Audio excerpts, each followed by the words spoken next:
Tidal currents must be factored into all trip planning in the Pacific Northwest. This is Dodd's Narrows, just south of Nanaimo, half an hour after slack water. This early in the season, peaks on Vancouver Island still carry their mantle of snow. The main passage north used by all commercial traffic is Seymour Narrows. Currents through here can run as high as 16 knots. We continue up Discovery Passage and Johnson Strait, where conditions can be dangerous when strong northeasterly winds blow in opposition to the powerful flow of the tide. Logs are a major hazard in these waters. We had trouble dislodging one from beneath the boat and employed a diver in Port McNeill. Fortunately, he confirmed we had escaped damage, or our trip might have stopped right here. This Grumman seaplane looks very different from most of the float planes we see today, although many of those are more than 50 years old. From here, the inside passage is briefly exposed to the Pacific Ocean in the Queen Charlotte Strait, where conditions can be challenging. We are heading for the Nakwakto Rapids, where a catchment area of 1,000 square miles, including 3 extensive inlets, drains through a channel only 400 yards wide. The narrow inlets leading to Nakwakto require careful navigation.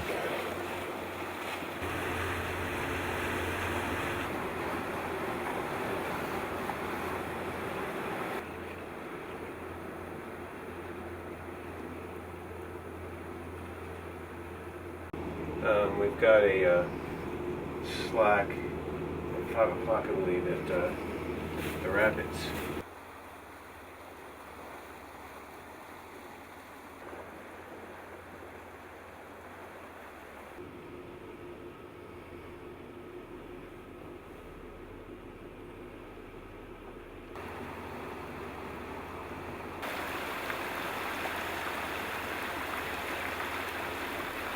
Planted in the center of the rapids is Turret Rock, also known as Tremble Island. Its trees festooned with crude name boards, bearing the names of various yachts, whose crews have scrambled ashore to be marooned for 6 hours until the turn of the tide. After a survey of the area at slack water, which can last as little as 10 minutes, we spend the night in a peaceful anchorage just around the corner.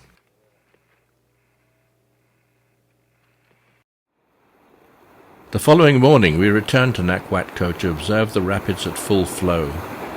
The turbulence is ferocious.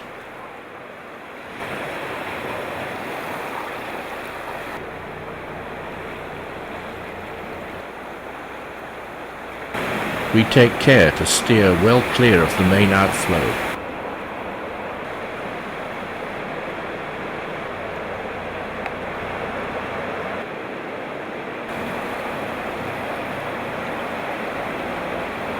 Tremble Island pushes an impressive bow wave. Runaway logs are an added hazard.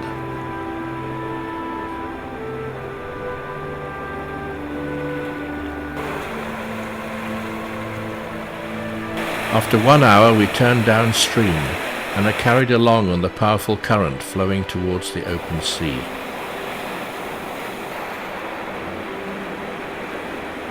The incoming ocean tide creates steep waves where the two bodies of water meet.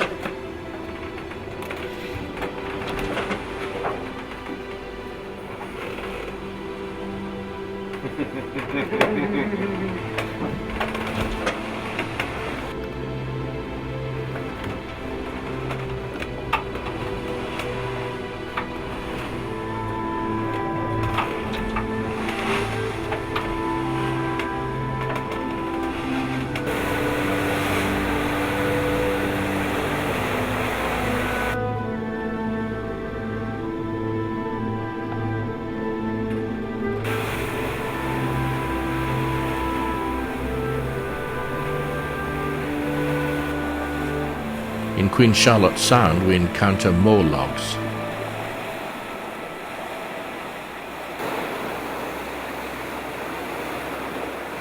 The prospect is gloomy with steady rain and threatening clouds.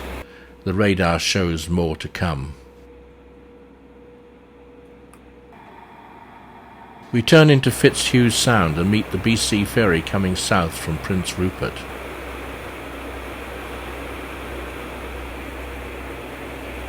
The rain is relentless, and together with melting snow feeds numerous waterfalls of every size and variety.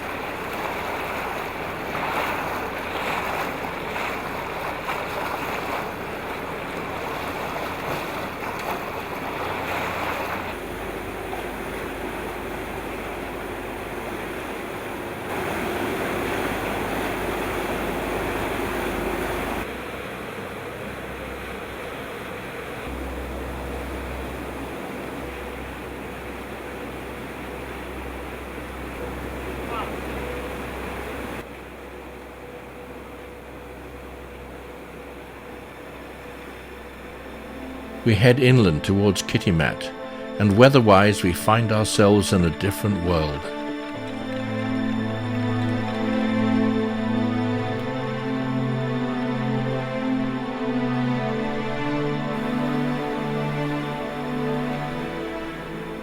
The Indian village of Hartley Bay is the jumping-off spot for entering the forest for a chance to see spirit bears. These white bears are unique to this one area.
This is the town of Kitimat at the head of Douglas Channel.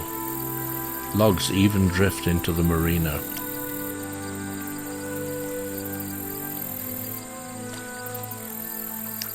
There is a plan to run more than 200 tankers each year through Douglas Channel to Kitimat. Inbound tankers would carry noxious chemicals to be pumped through a pipeline to the notorious tar sands in Alberta. Here they would be mixed with the dirtiest oil in the world and pumped back to Kitimat to be loaded aboard tankers for export to China. The pipelines would run alongside the Dean River, which supplies all the water for Kitimat. Douglas Channel, subject to violent and unpredictable weather, is a tricky route for supertankers. Fearful of catastrophe, local people are strongly against this proposal, which poses risks even to the Guayhanas National Park in Haida Gwaii across the Hecate Strait.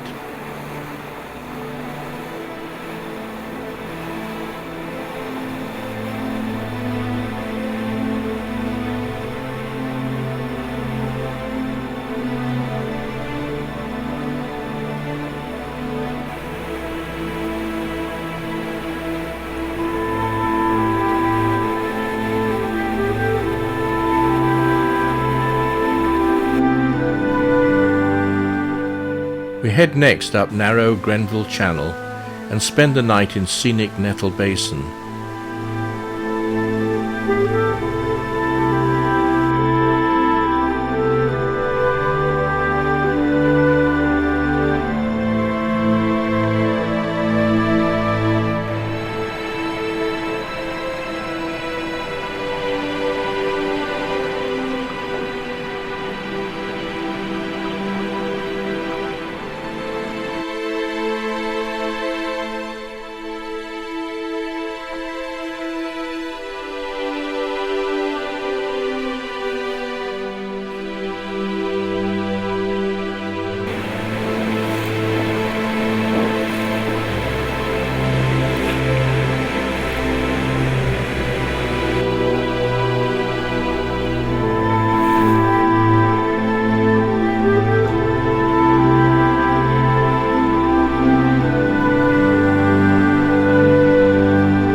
We continue on to Prince Rupert, the most northerly Canadian town on the west coast.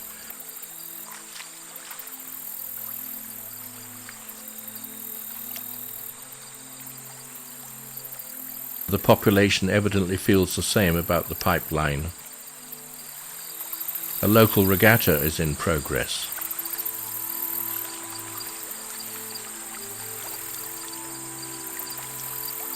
The Kitimat teams are going to be going up against one another for the divisional final 1-2 positions, and their times are sealed out in the order. Gone. All right, there it was. Oh, there it's back. It is separated from last time. It is down on the left. This is just it looks like it's magically gripped. Hold the ball! So we'll have a final time.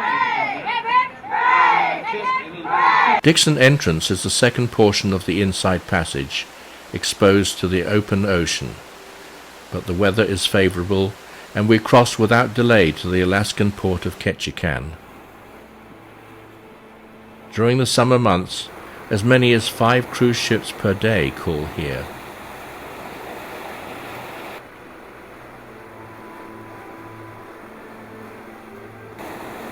The skies are abuzz with float planes carrying goods and passengers to outlying areas.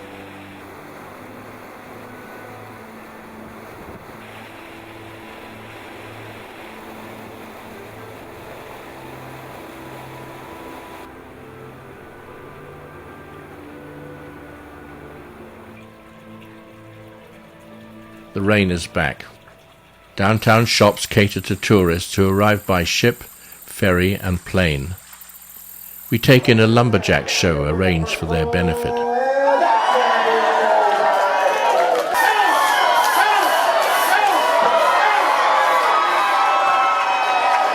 Choppers ready. 1, 2, go! All right, here we go, working on the face gun out there. Cheer them on, everybody alive and cheer. All right, shot.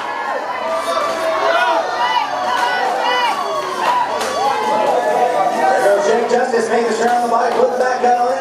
Peter Lucas still working on the face gun out there. All right, this one's going to be pretty quick for Spruce Mill over there.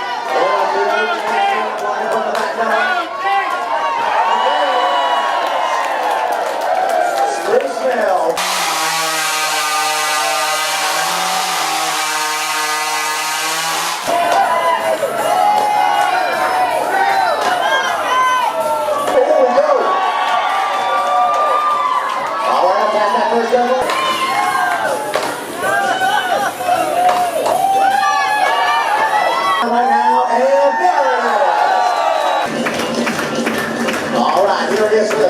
Event, keep those hands together, everybody. Cheer your guys on out here. Jake Justice versus your man Peter Lucas, the brawny man himself.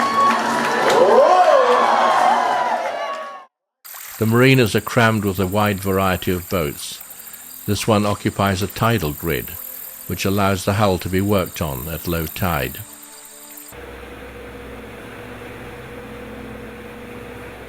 "30 miles north is the tiny settlement of Myers Chuck.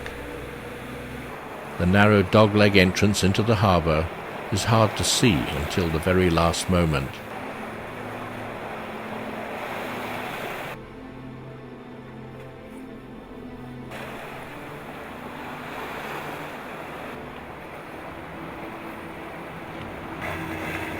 Okay, looks like a port 2.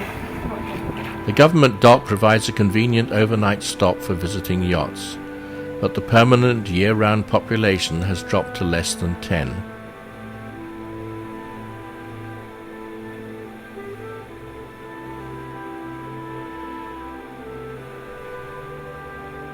The post office can be reached by tender across the harbour.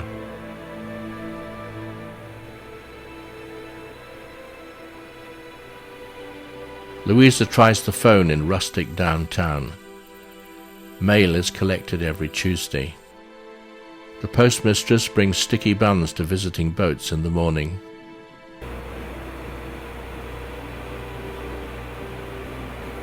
We continue on our way to rainy Wrangell, where the marina is a mile out of town.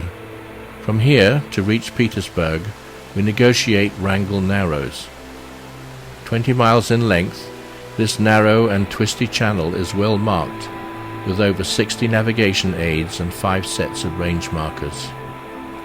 It is best avoided in fog or at night, when up to 15 navigation beacons, simultaneously winking at you through the darkness, present a confusing picture.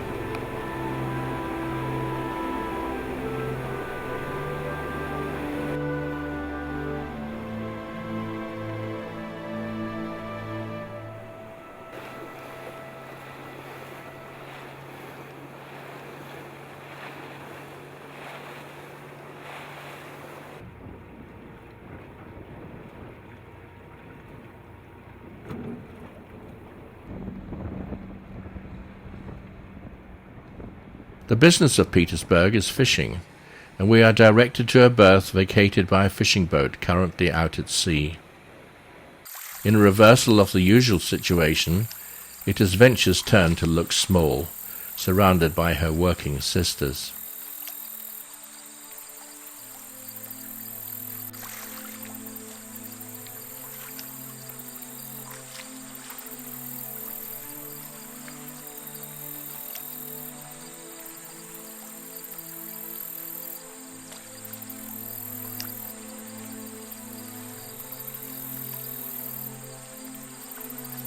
It is here we begin to feel the real Alaska experience.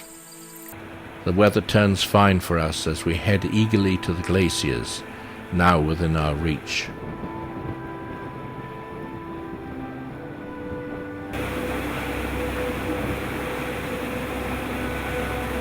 We are overtaken by an Alaska State ferry traveling between Skagway and Bellingham.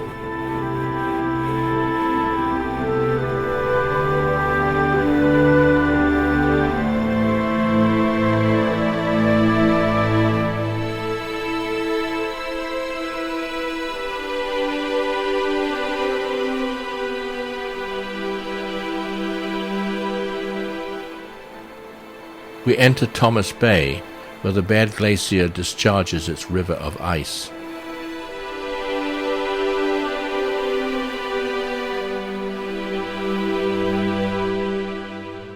We turn into aptly named Scenery Cove with its jade green water.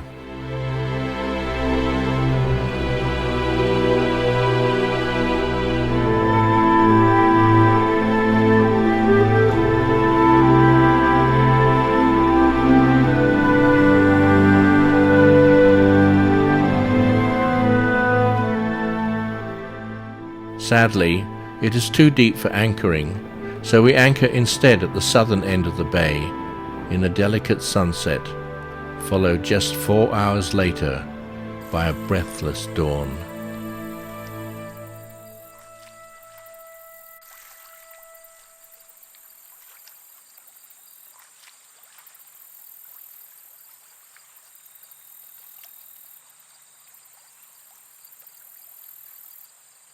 We spend the following night in Snug Cove on Admiralty Island.